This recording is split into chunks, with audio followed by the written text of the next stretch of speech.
बैठो बढ़िया बैठ जाता नहीं तने बैठबो होने हेलो हेलो बबुआ तनी आवरी मेनवा को उठाई बैठे के कसंगे पड़ी बहुत निमन आउ साउंड बा आहा बहुत मशीनवा से उठाई मशीनवा से हेलो हां बस हाँ, अच्छा जहां चुचिया वाला बात ना कम कर दे अब आई गौनाई के हमार तीसर का राउंड है हां बड़ा ही निमन गीत संगीत हमारा चुनु बाबा से सुने के मिलल हो रस विचार करो भाई जी मत सोचियो भाई नहीं भाई ये एकरा रोक जाता नहीं खाली कस दे बड़ा ही निमन या के गीत गौनाई कोनी हो हां तनी साधु बाबा रहुआ बताए हां एगो धान के खेत अगर रोपा जाई हां तब न दूसर का में हाथ लगावल जाई हां जी तनी गौर क के सुनो हम तो विद्वान ना होई हम पागल होई बुर्बक होई कहत बानी कि काकी तू दारू पियला बड़ बताई है पंडित जी हो के मुंह में कवाई के उसे हां अगर दारू पियला हो तो हमें जा धोती खोल के समाज में नीचे मुड़ी क ले हां अगर हम ना पियला हो ए बाबा तब का कहि कहती रवा धोती खोल के नहीं हैं धोती पहना बना के का कहल जाओ रे बाबा हंसत हैं तो बुझाते नहीं कि बाप रे बाप अब के नए वाली सारी दुल्हन को न उतरल बिया था बाप रे बाप बोले के पहले सोची धान के खेत आगे एगो रोपाई तो भैया दूसर का में हाथ गोड़ डालल जाए हां रउआ अगर विद्वान रहती पर कंडा आचार्य बनतनी ओए बाबा ए तो हम कथा जहां से छोड़ले रहनी हो हां तहां से गईती हां काहे ना रवा गमनी हो ए ओए काहे ना गमनी हो रवा बड़का तुलसी रे खास हित मत करो कहतन कि कादू लगले एगो हित चुकी खाता गावे हम राजा हरिश्चंद्र के दो लाइन पर बोल को उड़वा दे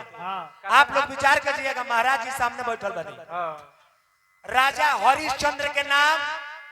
पूरा दुनिया में विख्यात बा लोग जान भाई चोचियल का रोक दो ओ राजा हरिश्चंद्र के कथा करे अधिकार तनी हम उनकर मृत्यु उनका पत्नी उनका बेटा के मृत्यु के बारे में वर्णन करनी की चालू रही आ यहाँ के लोगनी अब उनकर जन्म गावे हां अच्छा श्राद्ध में साधु बाबा जन्म गावल जाला जूता से पिटावे वाला काम बाकी ना का जन्म गइलो है गलती कहत नहीं मुखिया जी का जन्म गइलो देखियो अब खलबलाई देखियो श्राद्ध में आइल बनी उहे गो साधु बाबा के आई एमे लगनी रहुआ जन्म गावे ए महाराज रहुआ मर जा नु तो रहुआ अपना प्रोग्राम में जन्म गवाए हां साधुआ के प्रोग्राम में जन्म मत हो ना ए बाबा ए रो के का बुझिले हम कुछ ना बिना बात के बात उपाटी जन गलती नहीं खेता डाटी जन इंसान के शरीर मिलल बा त नीमन से खाई कुकुरन खानी घूम घूम चाटी जाओ हां पंचर भइल बा त सुलेशन लगाई हां ए चिनु बाबा पंचर भइल बा त सुलेशन लगाई थूक लगा के साटी जाओ हां कारवा के कहीं रवा कार और गीत संगीत बा कारवा गावतनी दौड़ के गावतनी कबो जन्म गा देतानी आ कबो मरण गा देतानी तब हेन दे मैं तुझे चढ़ाऊंगा एक चाटी मारे की भत्ते गिर जाएगा एगो ये लय पूरा गा दी बाप रे बाप एगो कोनो गीत पूरा यहां का गावतनी ना कहानी ना की हम से कब हेमे से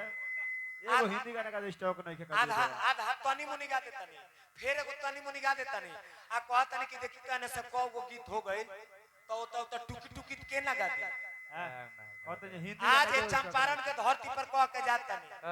रोलनिंका के विद्वान व्यास बुझी लेनु सबका आंख में चंपारण में धूरा झोंकने वाला कोई व्यास है हां ये चुन्नू मिश्रा ये चोनू टिकड़ा है व्यास यहाँ एक ही था जिसका जिक्र हम लोग बचपन में सुना करते थे जिसका नाम जेपी यादव था व्यास वो थे हमारा गुरुजी के सब संगे गावत हमारे गुरुजी भी डरा जाए कि हां जेपी यादव के व्यास हो हे ढोर हम मेंगरी लोग पैसा लियो के पूछत के पूछत कादू रवा सन व्यास लोग के हम कार कहत नहीं कि चलेवे रहला तरह से हां जेकर नाम धराइल जेपी यादव ब्यासी आज भगवान के दरबार में वहां के चल गए हाँ तो जेपी भैया के नाम पर रुपया मिलल हो तो जेपी भैया खातिर हम भगवान से निहोरा करब कि जाए के जेपी भैया चल गए नी हाँ तो ये नगर पर अपन कृपा बना कर रखले रहे हाँ सबसे पहले यहाँ के बाबा हमरा से कौ गो यहाँ के सवाल पूछले बनी रवा सबे जानता नहीं हाँ कौ गो सवाल आ कि कावना तिथि के लक्ष्मण जी के बाण मरले हाँ नोट कीजिएगा हाँ महीना रहे एक आदमी पर कितना सवाल लादल बा गौर करो हाँ कावना तिथि में बाण मरले हाँ कदू कावना लिंग के कावना रूप के पूजा कोइल का नाम परल हाँ मुखिया जी पन्नालाल चाचा बैठे हुए हैं हमारा से यहाँ का प्रश्न कोइले बनी मेरा एक प्रश्न था सिर्फ एक प्रश्न हाँ हमने के 75 गो सवाल ना पूछले ना कोनो हमर मास्टर थोड़े हम ए, आ कि 20 गो सवाल पूछिए तो हम बताए हम एगो पूछले बनी त हमार नहीं कौन बताओले गौर करो पहले ही कहला रहनी हो आ कि गणेश जी के लीलाट पर जब चंद्रमा होइले हाँ तो उनकर भाई चंद्र नाम पर गए तो जब शंकर के लीलाट पर चंद्रमा होइले हाँ। तो उनकर का नाम पर काहे न का बताओ ए सवाल बताएगा तभी सवाल बताएं सब पहले हमने के सवाल बताबो बुझाई काहे न बताओ अरे लिया ले किताब ले किताब ले आओ भाई ले ले जा किताब ले आओ जा ले आओ। किताब किताब। किताब का भरोसा है डेरवावे ले होई ए पे बियाह से बोल अबे, हम जानकार रहे बियाह से भैया कारुए हाल बा कहां धरी छीतन या कहां धरी साग रे वाह। अरे पीवा मरलस मटकी त लौटल तोर भाड़ रे बाप रे बाप हिंका के तू मौगा कहत रहे मौगा मौगा का प्रयोग करवा कोइनी हो काहे तो मौगा कहला रहो कहे तले के मौगोइले बड़े साधु बाबा के कहतनी कि हम श्राद्ध में आइल बने हां तब तरवा पर कंडा चार्ज होई हां अपन लाल चाचा पर कंडा चार्ज के मुंह से तो मौगा के वर्णन सुन के हमर कोए जुड़ा गइला हां काई है प्रसंगी व्यास होई मौगा के उच्चारण करतनी काहे बाबा कहां बनी जाई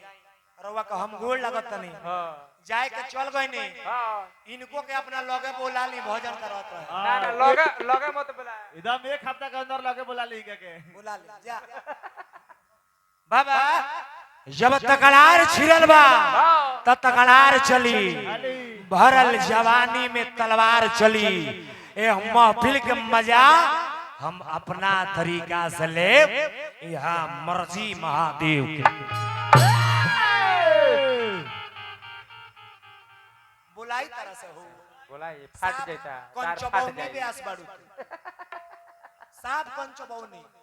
75 गो सवाल खाली पूछत रहे एगो रूपम के सवाल के जवाब ना दहले काहे देलो लोग का कहि जानत रहो ए भैया ए टीकाधारी बाबा पंछू छू अंडा खाऊ का मछली चापाना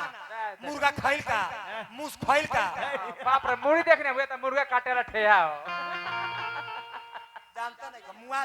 बोल कहते कि अभियंता जी एक कलाकार है हां रउआ ऐसन ब्यास लो उनकर जूतवा पहनावे ला लोग कितने जन के इधर तेल लगावे ले जूता कितना तेल लगावे ले गोड़वा अरे तारा से गा के मार्केट खत्म करस का ऊ कहतन कि हम तारा गुरु से गौला होई अरे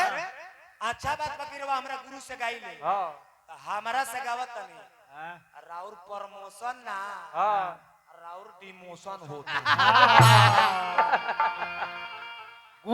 गुरु जी से गा के चेला से गावे लगनी कौन प्रमोशन प्रमोशन बेटा अगर चौकीदार होकर हां बाबूजी अगर चौकीदार होकर बेटा एसपी हो जा तब प्रमोशन हो हां और बाबूजी चौकीदार होकर हाँ। बाबूजी एसपी होकर अब बेटा एकदम चौकीदार हो जा बाप रे बाप चिरकी तब बुझा तब कि सीधरी मछरी खाली चिरकी ना हो ब्रेक हो आई तनी बोल ले बेटी आई बोल ले बेटी हमरा गुप्ता वस्त्रालय अच्छा घीवा डाबर चौक से जेकर मलिकार मदन प्रसाद गुप्ता जी बनी एकरा का प्रचार लोग केंगा करेला केगो देखी जब इलेक्शन आ जाई पिंटू बाबा तो हैंगा कहिलो हां तो दोस्तों ध्यान दी गुप्ता वस्त्रालय घीवा डाबर चौक जिसका आप प्रोप्राइटर है बड़े भैया श्री मदन प्रसाद जी 51 रुपया दिल बनी हार्दिक हार्दिक अभिनंदन तालिया यानी जो तुम ये खेल खेल रहे हो हम उस समय से खेलते आ रहे हैं जिस समय से तेरे बाप दादा बालों में हिजाब लगाया करते थे,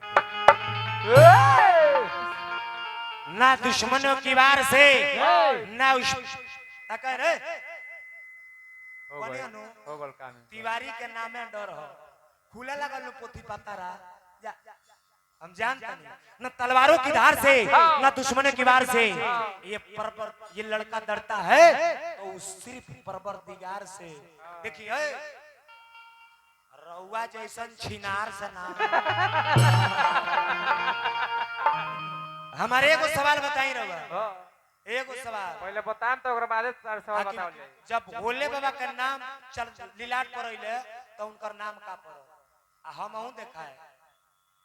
हमरो लोग के किताब बा नु पूरा नाक मत फुला और दुनिया लाठी नहीं केनु चलाबो अबले एगो प्रसंग गौले रहती तो अबले लोग के आंख में आंसू आ गए रहे एगो भजन लगता नहीं खड़ा हो तो रउरा सब के जवाब दे सतयुग के गौनी द्वापर में गौनी त त्रेता युग में भगवान राम अपना बाबूजी के क्रिया कइले रहले ध्यान दे तब रहने आ जाए टोली कहे के बा ई दुनिया का हो ई माया का बाजार हो पहले ही कह गनी हो एही से कहे के बा जैसन करबू वैसन पाइबू पता नहीं का दो लगा सटब त तू कलाकारे हो हां बताइए हई लोग कलाकार ना हो ई हो लो सरस्वती के कृपा बा तबे नचत तल थई ठा ठा ना रही कृपा तो ई हो लो ना नाच ना ये भी कलाकार है तो कहे के बा कि जैसन करबू वैसन पाइबू त जैसन बोबू वैसन कटबू तो जैबू पिया के दुआरी होशियारी ना चली जैबू पिया के दुआरी होशियारी ना चली पिया के दुआरी होशियारी ना चली ए पन्नालाल चाचा जैबू पिया के दुआरी तो होशियारी ना चली ये जा कहत रखी का तू मुखिया जी फेर में पड़ गइल बने फेर में पड़ बने मुखिया जी आ जानत रही का जने ई केगा जानत रही दादा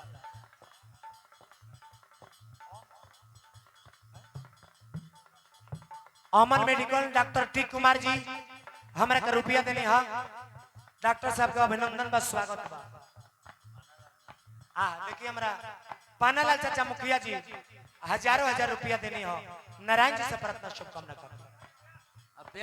ब्याज जी से पैसा ली रुदल यादव ब्यास जी हमरा के रुपया देनी हो हम करवा के पहला बार देखत तनी जाई हम ही ना कहब कि कहां थे आप जमाने के बाद आए हैं ना भगवान बरस की राउ लमहर आई हो को रवा जी ही आ दुगोला गए आ निर्मला जी से और दुगोलो भी गए रहल तब तरवा तोर गई नहीं आंदे तोर गए नहीं रवा बाची ना छुआ को पड़ी ऐसे कहतन बबुआ पनाल चाचा मुखिया रुपया देने हो नारायण जी के कृपा बनो रहो लगल किताब ढूंढा है ये कहले कि तिवारी चाहिए तो 5 मिनट में बिगाड़ दे लगल पनालाल चाचा कनिया नो कि तिवारी के नाम डर हो देखिए किताब खोला गए जानकार रहती तो यहाँ के किताब के दरकार ना पड़े यही से कहत नहीं का है यही पर जानकार बनल हलो 4 दिन के जिंदगी बात करता रुखेला 4 दिन के जिंदगी बात करता रुखेला 4 दिन के जिंदगी बात करता रुखेला झूठो के लगौला बाड़ू गोरिया झमेला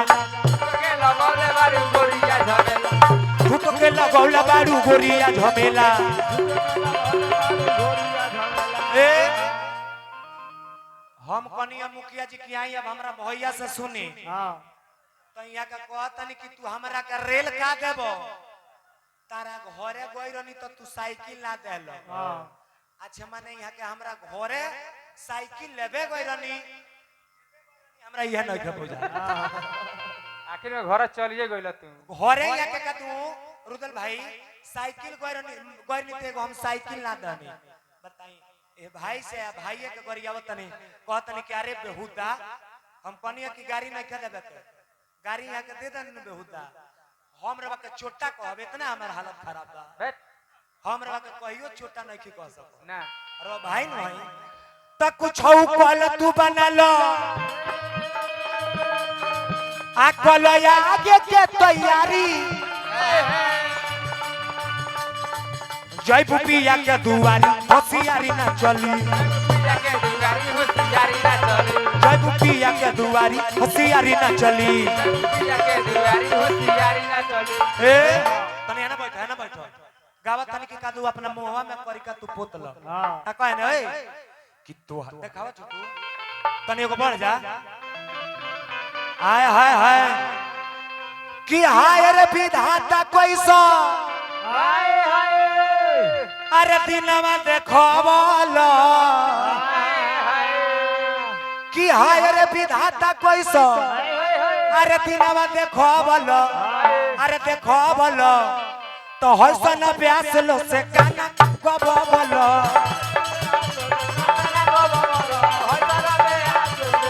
ए काहे कोनी हम भैया कहतनी हमरा के बेहुदा कहतनी तो हम छोट भाई न बने हम जब बेहुदा भइनी तो साच कहतनी कि हमरा घरे का दू तारक जितना रहेला उतना जुटाला बुआला तो रउआ धोनी के घर के बानी पनलाल चाचा जब धोनी के घर के बानी तो कहीं ऑफिस में बैठे के चाहिए नौकरी करे के चाहिए एसी में रहे के चाहिए तो गावा गाँव में घूम के तो रउओ दतवे छियार तनी कतनो धोनी के बानी धोनी के बानी तो जौन हम करतनी तन रउओ करतनी काहे कहतनी हम ताकि है ना तो दोसरा के बात बात पर दे तो बड़ा गारी तब इनका घरे लागता कि नईखी महतारी दूसरा के गाड़ी देवे से पहले चुनु बाबा सोच ली कि हम का होई हमनी के गाइले से तो एकदम हड्डी में घुस जाला जनी का अच्छा ना दे बोल बोल अच्छा रुदल यादव और निर्मला यादव चुनु बाबा और निर्मला सखी नहीं है जी खासे ही खासे कोनो बात नहीं है रुदल भाई निर्मला यादव के नाम पर रुपया आइल बा ए दू गोला जामो रहे तो एगो ध्यान देले कमुका में जब हेगा उ ठोके ली हेगा चुनु बाबा रउआ सन ब्यास लोग को हेही में दाब कमुआ यही में दाब को मुझे छोड़ा दी यही में दाब कमुआ यही से कहत इधर मौजूद हो जाई तो करा लो अपना अरे करा लो अपना तब संहार तू रहनी करा लो अपना बाना तू लागल जाई गावे कुली गीत तो बाबा रवा गाड़ी देवे लगो एही सब न की गावो रवा टिक मार ली हमहू किताब अपन धरे और रउओ धरे कहीं रउआ में दोसर होके हमरा में दोसर होके लेकिन किताबवा दोनों धराई एगो व्यास 34 को सवाल पूछेला पागल व्यास दौड़ के है ने दौड़ के होने साफ हिया के कुत्ता के हाल बा दौड़ के हो कवरा में दौड़ के हो कवरा में दौड़ के हो कवरा में एक वही जगह हपच के खा ली महाराज हम कुत्तो रवा के ना कनी हो आ हमरे करवा कहतनी कि किया हो पीली कि धास से तू के खाए रा के कीली हम पीली है कहने से पीली लौकतनी ना तो ठीक है पूछबा हमरा बताई है पीला के पीली चीन गई धंधे के पूछबा के मुखिया जी यहाँ के प्रसंगी व्यास कहला इंसान के चीनी मर्द मौगा के रोल कली लेकिन रउआ जैसन छाका सन मौगा का रोल ना हो बाप रे कथा हमार सुनो आंख में आंसू ना आ गया तो फिर तिवारी का नाम ना ध्यान दे कौन त्रेता में राम जी राय दशरथ जी के